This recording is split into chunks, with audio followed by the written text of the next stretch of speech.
ಮಾನ್ಯ ಮೇಲಧಿಕಾರಿಗಳಲ್ಲಿ ವಿನಂತಿಸುವುದೇನೆಂದರೆ, ನಾನು ಈ 7ನೇ ಕ್ಲಾಸಿಗೆ ವಾಸವಾಗಿರುವ ವಯಸ್ಸಾಗಿರೋ ವ್ಯಕ್ತಿ. ನಮಗೆ ವೀಸಿಂಗ್ ಸಮಸ್ಯೆ ಇರೋದರಿಂದ ಈ ಧೂಳಿನಿಂದ ತುಂಬ ತೊಂದರೆ ಆಗಿದೆ. ಆದಷ್ಟು ಬೇಗ ಇದರ ಬಗ್ಗೆ ಗಮನ ಹರಿಸಿ ಮುಂದಿನ ಕ್ರಮ ಜರುಗಿಸ್ತಿರೋಂಥ ವಿಶ್ವಾಸ ಇದೆ. ಆದಷ್ಟು ಬೇಗ ಮಾಡಿಕೊಡಿ.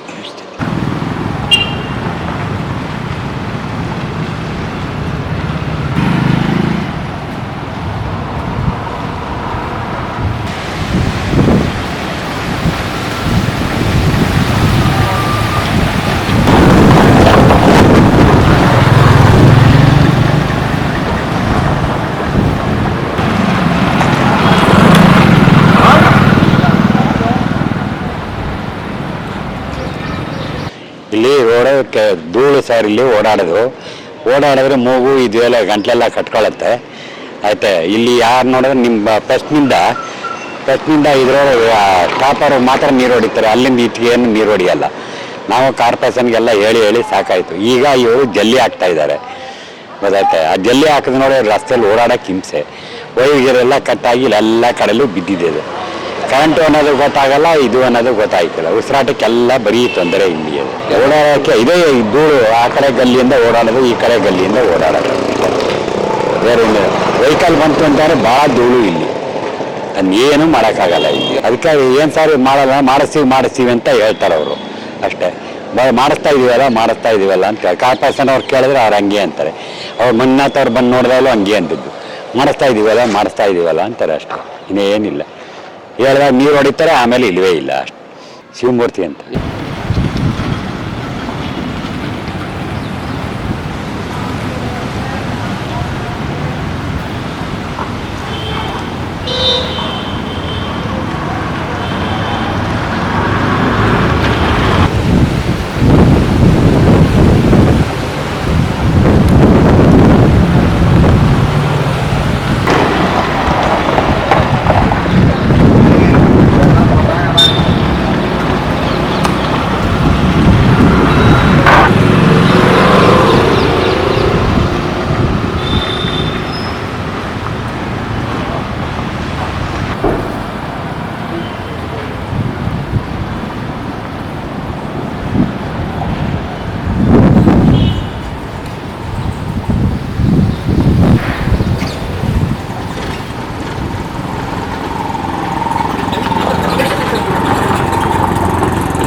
ನಮ್ಮ ಹೆಸರು ಶ್ರೀನಿವಾಸ್ ಅಂತ. ರಾಮಾನುಜ ರೋಡ್ 8ನೇ ಕ್ರಾಸಲ್ಲಿ ಇದ್ದೀವಿ. ನಮ್ಮದು ಅಂಗಡಿ ಇದೆ, ಆಟೋ ಇದೆ, ಎಲ್ಲ ಇದೆ. ಇಲ್ಲಿ ಸುಮಾರು ಒಂದು ವರ್ಷನೇ ಆಗ್ತಾ ಬಂತು. ಯಾವ ಕಾಮಗಾರಿ ಬೆಳಿಗ್ಗೆ ಬರ್ತಾರೆ, 1 ವರ್ಷದಿಂದ ಕೆಲಸ ಮಾಡ್ತಾನೆ ಇದ್ದಾರೆ. ಇನ್ನು ಈ ಮೊಣಕಾಲ ಶುದ್ಧ ಹಳ್ಳಗಳೆಲ್ಲ ಇದೆ, ಅಲ್ಲಿ ಎಲ್ಲ ಕಡೆಯೂ ಇದೆ. ಇವ್ರು ಬೆಳಿಗ್ಗೆ ಬಂದು ಅಗಿಯೋದು, ನಾಳೆ ಬೆಳಿಗ್ಗೆ ಬಂದು ಮುಚ್ಚೋದು, ಇದೇ ಥರ 1 ವರ್ಷದಿಂದ ಆಗ್ತಾ ಇದೆ. ಏನು ವರ್ಕು ನಡೀತಾ ಇಲ್ಲ. ವಿಪರೀತ ಧೂಳು, ಮಣ್ಣು, ಆರೋಗ್ಯ ಎಲ್ಲ ಕೆಡೋಂಥ ಪರಿಸ್ಥಿತಿ ಬಂದಿದೆ ಇಲ್ಲಿ. ಇಲ್ಲಿ ಇವಾಗ ಜನಪ್ರತಿನಿಧಿಗಳು, ಈ ಕಾರ್ಪೊರೇಟರ್ಗಳು ಯಾರು ಇವಾಗ ಇಲ್ವಲ್ಲ, ಅವ್ರದ್ದು ಯಾವ್ದು ಇವರು ಮಾಡಿಸ್ಬೇಕು, MLA ಸಾಹೇಬ್ರೆ ಮಾಡಿಸ್ಬೇಕು. ಅವರು ಏನು ಈ ಕಡೆ ಎಲ್ಲ ನಿಗಾ ಕೊಟ್ಟಿಲ್ಲ. ಅವ್ರ ಮನೇನೂ ಇರೋದು ಇಲ್ಲೇ 4 ಕ್ರಾಸ್ ಮುಂದ್ಗಡೆ ಇರೋದು. ತುಂಬಾ ತಾಪತ್ರೆ ಆಗಿದೆ. ಆಮೇಲೆ ವಯಸ್ಸಾಗಿರೋರಿಗೆಲ್ಲ ಸ್ವಲ್ಪ ಈ ಕಾಯಿಲೆಗಳು ಅವೆಲ್ಲ ಶುರುವಾಗ್ತವೆ. ಆಮೇಲೆ ಒಂದು ಅಪ್ಪಿತಪ್ಪಿ ಆ ಲಾಸ್ಟಿಂದ ಈ ಲಾಸ್ಟಿಗೆ ಬರಬೇಕು ಅಂತಂದರೆ, ನನ್ನ ಅಂದಾಜು ಯಾರಾದರೂ ಪ್ರೆಗ್ನೆಂಟ್ ಬಂದರೆ ಡೆಲಿವರಿನೇ ಆಗೋಗಿರುತ್ತೆ ಈ ರೋಡಲ್ಲಿ ಬರೋ ಅಷ್ಟೊತ್ತಿಗೆ. ಅಷ್ಟೆಲ್ಲ ಸಮಸ್ಯೆಗಳು ತುಂಬ ಇದೆ ಸರ್. ಇದೊಂದು ರೋಡು ಇವತ್ತಿನ ನಿನ್ನೆ ಮೊನ್ನೆ ಸಮಸ್ಯೆ ಅಲ್ಲ ಸರ್, ಇದು 1 ವರ್ಷ ಆಯಿತು. ವರ್ಷದಿಂದ ಇದೇ ಕೆಲಸನೇ ಸರ್. ಅವ್ರಿಗೆ ದುಡ್ಡು ಪೂರ್ತಿ ಬರ್ತಾ ಇದ್ರೆ ಇಲ್ಲೆಲ್ಲ ವರ್ಕ್ಗಳು ಚೆನ್ನಾಗಿ ನಡೀತವೆ. ಅವ್ರಿಗೆ ಆಗಿರೋ ದುಡ್ಡೆಲ್ಲ ಕೊಡಬೇಕಲ್ವಾ, ಅವ್ರು ಕೊಟ್ಟರೆ ಅವಾಗೆಲ್ಲ ರೋಡಿಂದೆಲ್ಲ ವರ್ಕು ಕರೆಕ್ಟಾಗಿ ನಡೆಯುತ್ತೆ. ಪೆಂಡಿಂಗ್ ಇರ್ತಾರೆ, ಬಿಲ್ಗಳು ಪೆಂಡಿಂಗ್ ಇರ್ತಾರೆ, ಪಾಸ್ ಮಾಡಲ್ಲ. ಗೌರ್ಮೆಂಟ್ ಕೆಲಸ ಅಲ್ವೇ ಇದು, ಅದಕ್ಕೋಸ್ಕರ ಸ್ವಲ್ಪ ಲೇಟೇ. ಅವರು ಇವಾಗ MP ಎಲೆಕ್ಷನಲ್ಲಿ ಬ್ಯುಸಿ ಇದ್ರು, ಇವಾಗೆಲ್ಲ ಕ್ಲೋಸ್ ಆಗಿದೆ. ಅವರು ಪಾಪ ಇರೋದ್ರಲ್ಲಿ ಸ್ವಲ್ಪ ವರ್ಕ್ ಮಾಡ್ತಾ ಇದ್ದಾರೆ, ಇಲ್ಲ ಅಂತ ಹೇಳಲ್ಲ, ವರ್ಕ್ ಮಾಡ್ತಾ ಇದ್ದಾರೆ, ಪರವಾಗಿಲ್ಲ. ಆದರೆ ಇದ್ರ ಬಗ್ಗೆ ಇನ್ನೂ ಅವರೇನು ಡಿಸೈಡ್ ತೊಗೊಂಡಿಲ್ಲ. ಅವ್ರು ತೊಗೊಂಡ್ರೆ ಒಂದು ಸ್ವಲ್ಪ, ಯಾಕೆ ಅಂದರೆ ಬೆಳಿಗ್ಗಿಂದ ರಾತ್ರಿವರೆಗೂ ಅವರು ಇದೇ ರೋಡಲ್ಲೇ ಓಡಾಡೋದು.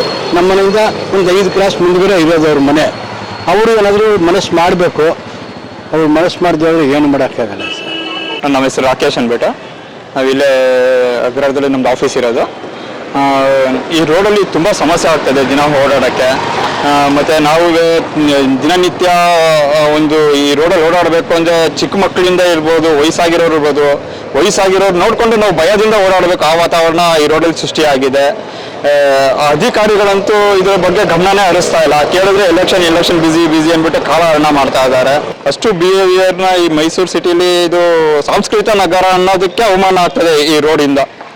ಈಗ ಹಾರ್ಟ್ ಪೇಷಂಟ್ ಇರ್ತಾರೆ ಪಾಪ, ಇಲ್ಲ ಅಂದ್ರೆ ಅವ್ರಿಗೆ ಒಂದು ಅಸ್ತಮ ಇರೋರು, ಚಿಕ್ಕ ಮಕ್ಕಳು ಸಹ ಓಡಾಡೋಕ್ಕೆ ಒಂದು ಸೈಕಲ್ ತಗೊಬರ್ತೀನಿ ಅಂದ್ರೆ ಈ ರೋಡಲ್ಲಿ ಭಯ ಸೃಷ್ಟಿ ಆಗ್ಬಿಟ್ಟಿದೆ.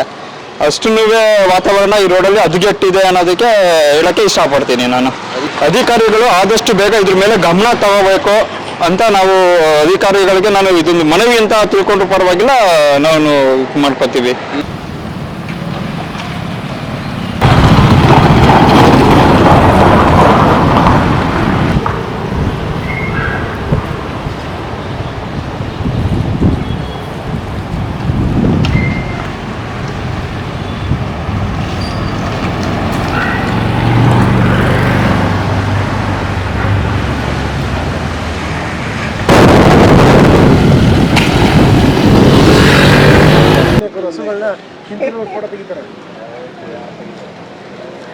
ತೆಗೆದ್ಬಿಟ್ಟು ಅಲ್ಲೇ ತಗೊಂಡ್ಬಿಡ್ತಾನೆ ಆಫೀಸ್ಗೆ.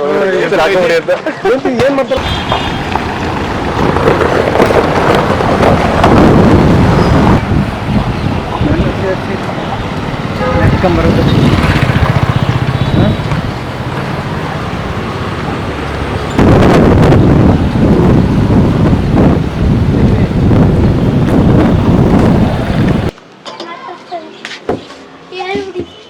ನಮ್ಮ ಹೆಸರು ಶ್ರೀಶೈಲ ಅಂತ, ರಾಮಾನುಜ ರೋಡು 9ನೇ ಕ್ರಾಸಿಂದ ಮಾತಾಡ್ತಾ ಇರೋದು. ಇಲ್ಲಿ ಸುಮಾರು ದಿವಸದಿಂದ ನಮಗೆ ವ್ಯಾಪಾರಕ್ಕೆ ತೊಂದರೆ ಆಗ್ತಾ ಇದೆ. ಧೂಳು ಮತ್ತು ರೋಡು ಸರಿ ಇಲ್ಲ. ಕಸ್ಟಮರ್ಗಳೇ ಬರೋಕ್ಕೆ ಒಂಥರ ಅಪ್ಸೆಟ್ ಮಾಡ್ತಾ ಇಲ್ಲ. ಆದ್ದರಿಂದ ಆದಷ್ಟು ಬೇಗ ರೋಡು ರೆಡಿ ಮಾಡಿಕೊಟ್ರೆ ಸಾಕು ನಮಗೆ. ಆಮೇಲೆ ಇನ್ನೊಂದು ಮೇನ್ ಪ್ರಾಬ್ಲಮ್ ಅಂದರೆ ಡ್ರೈನೇಜ್ ಪ್ರಾಬ್ಲಮ್ ಇದೆ ಇಲ್ಲಿ. ಡ್ರೈನೇಜ್ ಪ್ರಾಬ್ಲಮ್, ಅದು ಮಧ್ಯದಲ್ಲೆಲ್ಲ ಇದು ಬ್ಲಾಕ್ ಆಗ್ತಾ ಇರುತ್ತೆ ಅವಾಗವಾಗ. ಮ್ಯಾನೇಜರ್ಗಳು ಸರಿಗೆ ಇದು ಮಾಡಿಲ್ಲ. ಅದರಿಂದ ಆದಷ್ಟು ಬೇಗ ಇವನ್ನೆಲ್ಲ ಬೇಗ ಕ್ಲಿಯರ್ ಮಾಡಿಕೊಟ್ರೆ ನಮಗೆ ಸಾಕು. ನಾವು ಸುಮಾರು 50 ವರ್ಷದಿಂದ ಅಂಗಡಿ ಇದೆ ಸರ್. 50 ವರ್ಷದಿಂದ ನಮ್ಮ ತಂದೆ ಮುಂಚೆ ಡೈರಿ ಇತ್ತು. ಈಗ ನಾವು ನಮ್ಮ ತಂದೆ ಎಕ್ಸ್ಪೈರ್ ಆದಮೇಲೆ ನಾವು ಚಿಲ್ಲರೆ ಅಂಗಡಿ ಮಾಡಿಕೊಂಡಿದ್ದೀವಿ ಸರ್. ಇದೇ ಕಾಮಗಾರಿ ನೋಡ್ತಾ ಇರೋದು ಫಸ್ಟು. ಮುಂಚೆ ಒಂದ್ಸರಿ ಆಗಿತ್ತು, ಅದು ಬೇಗ ಕ್ಲಿಯರ್ ಮಾಡಿದ್ರು. ಇದು ಅಂದರೆ ಈಗ 2 ವರ್ಷದಿಂದ ಇದೇ ಥರ ಇದಾಗಿದೆ. ಬೇಗ ಕೆಲಸ ಮಾಡ್ತಾ ಇಲ್ಲ ಬೇಗ. ಅದರಿಂದ ಆದಷ್ಟು ಬೇಗ ಕೆಲಸ ಮಾಡಿಕೊಡ್ಬೇಕು ಅಂತ ಕೇಳ್ಕೊತಾ ಇದೀವಿ. ಹೌದು ಸರ್, ಯಾರು ಬರ್ತಾ ಇಲ್ಲ ಸರ್. ವಯಸ್ಸಾದವರು ಒಬ್ಬರು ಬರ್ತಾ ಇಲ್ಲ. ಈಗ ಮೊದಲು ಎಷ್ಟು ಜನ ಬಂದು ಇಲ್ಲಿ ಎದುರುಗಡೆ ಬಸ್ ಶೆಲ್ಟರ್ ಇದೆ, ಬಸ್ ಶೆಲ್ಟರ್ ಹತ್ರ ಬಂದು ಸಂಜೆ ಟೈಮು ಗಾಳಿ ಹವಾ ತಗೊಳ್ಳೋಕ್ಕೆ ಬರೋರು. ಅದರಿಂದ ಅವರುಗಳು ಯಾರೂ ಬರ್ತಾ ಇಲ್ಲ. ಇವಾಗ ಧೂಳು ಜಾಸ್ತಿ ಆಗಿದೆ, ಸಿಕ್ಕಾಪಟ್ಟೆ ಭಯಂಕರ ಧೂಳು. ಆದ್ದರಿಂದ ಬೇಗ ಆದಷ್ಟು ಕ್ಲಿಯರ್ ಮಾಡಿಕೊಟ್ರೆ ನಮಗೆ ಒಳ್ಳೆಯದು.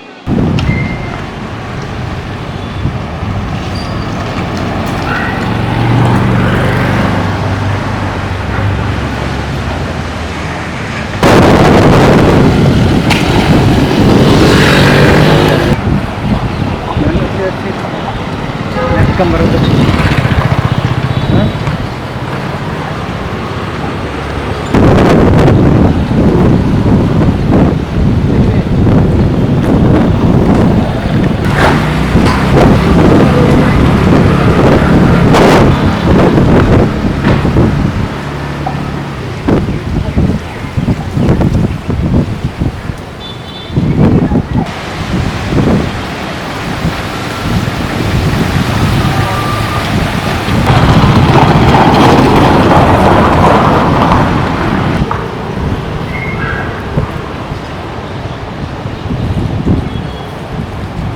ನನ್ನ ಹೆಸರು ಸುಜಯ್ ರಾಘವನ್ ಅಂತ ಹೇಳಿ, ಇಲ್ಲಿ ರಾಮಾನುಜ ರೋಡು 9ನೇ ಕ್ರಾಸಿನ ನಿವಾಸಿ. ಇಲ್ಲಿ ಕಳೆದ ಆಲ್ಮೋಸ್ಟ್ ಒಂದು 2 ವರ್ಷಗಳಿಂದ ಈ ರಸ್ತೆ ರಿಪೇರಿ ಮಾಡ್ತೀನಿ ಅಂತ ಹೇಳಿ ಸರ್ಕಾರದವರು ರಿಪೇರಿ ಇನ್ನೂ ಮಾಡ್ತಾನೆ ಇದ್ದಾರೆ. ಬಿಸಿಲುಗಾಲ ಬಂತು, ಮಳೆಗಾಲ ಬಂತು, ಬಟ್ ರಸ್ತೆ ಮಾತ್ರ ಇದೇ ಕಂಡೀಷನಲ್ಲಿದೆ. ನಮಗೇನಿಲ್ಲ ಪ್ರಾಬ್ಲಮ್ಮು ಅಂತಂದರೆ ಸಿಕ್ಕಾಪಟ್ಟೆ ಧೂಳು, ವಯಸ್ಸಾದವರಿದ್ದಾರೆ. ಈ ಧೂಳಿರೋದ್ರಿಂದ ಅವ್ರಿಗೆ ಹೆಲ್ತ್ ಪ್ರಾಬ್ಲಮ್ಸ್ಗಳು, ಮಕ್ಕಳುಗಳಿಗೆ ಹೆಲ್ತ್ ಪ್ರಾಬ್ಲಮ್ಸ್ಗಳು ಜಾಸ್ತಿ ಆಗಿದೆ. ಇಲ್ಲಿ ನಮ್ಮ ರಾಮಾನುಜ ರೋಡು ಯಾರು ಕೇಳೋರೇ ಇಲ್ಲ, ಅಧಿಕಾರಿಗಳು ಬರ್ತಾ ಇಲ್ಲ, ಅಥವಾ ಇಲ್ಲಿ ಯಾವುದೇ ರೀತಿಯಾದಂತಹ ನಮ್ಮ ಜನಪ್ರತಿನಿಧಿಗಳು ಕೂಡ ಇಲ್ಲಿ ಬರ್ತಾ ಇಲ್ಲ. ಭಾಳ ಸಮಸ್ಯೆನಲ್ಲಿದ್ದೀವಿ. ನಿನ್ನೆ ಕೂಡ ಒಂದು ಬಸ್ ಊತೋಗಿತ್ತು, ನಿಮಗೆಲ್ಲ ಗೊತ್ತಿರಬೇಕು. ಒಂದು KSRTC ಬಸ್ಸು ಊದ್ಕೊಂಡ್ಬಿಟ್ಟಿತ್ತು.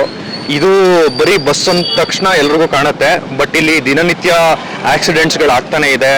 ಜನ ಬರೋರು ಈ ಗುಂಡಿ ಒಳಗೆ ಬಂದು ಬೀಳ್ತಾ ಇದ್ದಾರೆ. ಇಲ್ಲಿ ಯಾವುದೇ ರೀತಿಯಾದಂತಹ ನಮಗೆ ಒಂದು ಜನಪ್ರತಿನಿಧಿಗಳು ಬಂದು ನೋಡ್ತಾ ಇಲ್ಲ. ನಾವಿಲ್ಲಿ ಲೋಕಲ್ ಶಾಸಕರಿಗೆ ಶ್ರೀವತ್ಸ ಅವ್ರು ಕೇಳ್ಕೊಳ್ಳೋದೇನು ಅಂತಂದರೆ, ದಯವಿಟ್ಟು ರಾಮಾನುಜ ರೋಡ್ ಕಡೆ ಒಂದ್ಸಲಿ ಬಂದು ನೋಡಿ ಏನು ಸಮಸ್ಯೆ ಆಗಿದೆ, ಇಲ್ಲಿ ಜನಗಳನ್ನ ಬಂದು ಮಾತಾಡಿಸಿ ನಮ್ಗೇನು ಸಮಸ್ಯೆ ಆಗಿದೆ ಅದನ್ನು ಬಂದು ಕೇಳಿ, ಮತ್ತು ಈ ರಸ್ತೆನ ಬೇಗ ಅತಿ ಶೀಘ್ರದಲ್ಲಿ ಎಷ್ಟು ಬೇಗ ಆಗುತ್ತೋ ಅಷ್ಟು ಬೇಗ ರಿಪೇರಿ ಮಾಡಿಸಿ ನಮಗೆ ಒಂದು ಒಳ್ಳೆ ರಸ್ತೆನ ನಿರ್ಮಾಣ ಮಾಡಿಕೊಳ್ಳಿ ಅಂತ ನಾವು ಈ ಸ್ಥಳೀಯರಾಗಿ ನಾವಿಲ್ಲಿ ಕೇಳ್ಕೊತಾ ಇದ್ದೀವಿ. ಸರ್, ಇದು ಏನಾಗಿದೆ ಅಂತಂದರೆ ಶಾಸಕರಿಗೆ ಗೊತ್ತಾಗಬೇಕು. ನಮ್ಗೆ ಅವರು ಲೋಕಲ್ಸ್ ಅವ್ರ ಸಮಸ್ಯೆ ಏನಿದೆ, ಅಥವಾ ಫೈನಾನ್ಸ್ ಏನಿದೆ, ಅಥವಾ ಟೆಂಡರ್ದೇನಿದೆ, ನಮ್ಗೆ ಇಂಟರ್ನಲ್ ಗೊತ್ತಿಲ್ಲ. ಯಾಕಂದರೆ ನಾವು ಲೋಕಲ್ ಸ್ಥಳೀಯರು.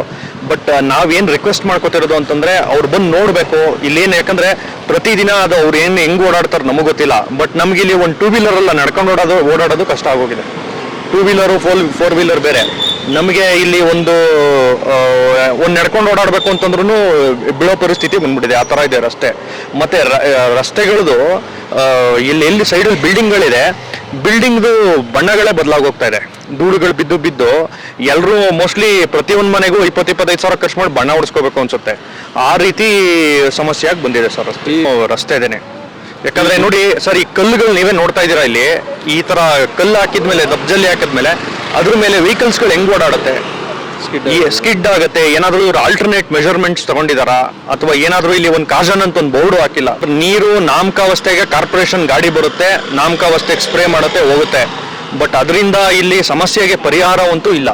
ನೀವು ಬೇಕಾದ್ರೆ ಇಲ್ಲಿ ಯಾರಾದರೂ ಅಂಗಡಿಯವ್ರನ್ನ ಇವ್ರನ್ನೆಲ್ಲ ಕೇಳ್ಬೋದು.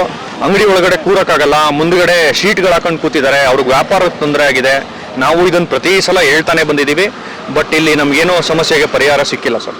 ಅಧಿಕಾರಿಗಳಿಗೆ ನಾವು ಕೇಳ್ಕೊಳ್ಳೋದು ಇಷ್ಟೇ, ಅವ್ರು ಬಂದು ನೋಡಲಿ, ಇಲ್ಲಿ ಏನಿದೆ ಫಾಸ್ಟಾಗಿ ಎಷ್ಟು ಬೇಗ ಆಗುತ್ತೆ ಅಷ್ಟು ಬೇಗ ಕೆಲಸ ಮುಗಿಸ್ಕೊಳ್ಳಿ. ಯಾಕೆ ಅಂತಂದರೆ ಇಲ್ಲಿ ಒಂದ್ಸಲಿ ಮಳೆ ಶುರುವಾಯಿತು ಅಂತಂದರೆ ನೆಕ್ಸ್ಟ್ ಅದ್ರ ಮೇಲೆ ಟಾರ್ ಬಿದ್ದಾಗ ರೋಡ್ ಕ್ವಾಲಿಟಿ ನಿಮಗೆ ಗೊತ್ತು ಏನಾಗುತ್ತೆ ಅಂತ ಹೇಳಿ. ಸೊ ರೋಡ್ ಕ್ವಾಲಿಟಿ ಇರಲ್ಲ. ಈ ಇನ್ನೂ ಮಳೆ ಶುರುವಾಗ್ತಾ ಇದೆ ಈಗ. ದಯವಿಟ್ಟು ಇದನ್ನು ಬೇಗ ಬಂದು ಇವರು ಅಧಿಕಾರಿಗಳು ಆಗಿರ್ಬೋದು, ನಮ್ಮ ಶಾಸಕರಾಗಿರ್ಬೋದು, ಅವ್ರು ಬಂದು ಇದನ್ನು ಮುಗಿಸ್ಕೊಡ್ಬೇಕಾಗಿ ಕೇಳ್ಕೊತೀನಿ.